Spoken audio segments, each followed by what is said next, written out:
Good morning and welcome children. Today we are going to revise comprehension and summary. At the end of this video you will get two worksheets, one from comprehension and summary and other from language structure, which we have already done. So let's get started children. Dear children, let's start by understanding what is reading comprehension. Reading comprehension, also known as critical reading, that tests your ability to understand a passage and you need to answer questions on the basis of what is stated and implied through the passage.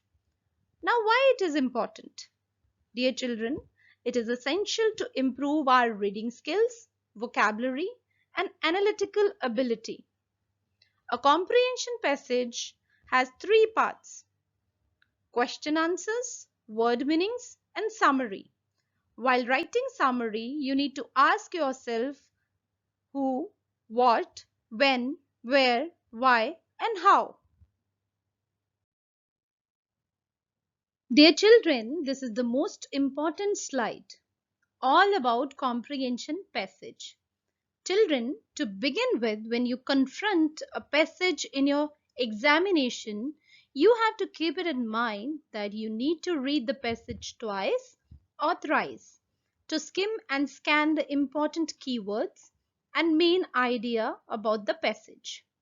So when you read the passage once, you have to locate the answers. The meaning of the words must be given in the same tense as asked in the question. While writing the answers, your answers should be precise, correct, and relevant. You must not write about your own perspective.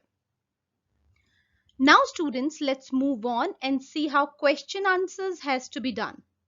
The first and the foremost thing which you need to keep it in mind that your answers must be brief, logical, it should have proper order, and you must avoid examples while writing answers as it will exceed the word limit. Now let's discuss students the layout and the criteria of writing summary. As you can see, I have written the summary in a grid or a box wherein I have written my whole summary in 50 words. Children, you have to follow exactly the same pattern while attempting the summary question. And students, this is the summary of your practice exercise. Now children, this is a passage for you to practice. You can pause the video and solve it. Children, while reading it, please read it silently and keep it in mind all the tips and note the important keywords in between.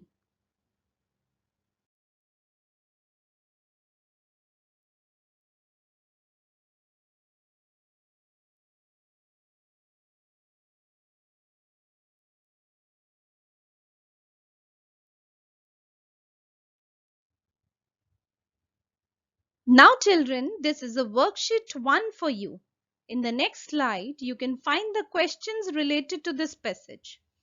You can solve this in your English language notebook. You can also watch the previous video on comprehension and summary for detailed information.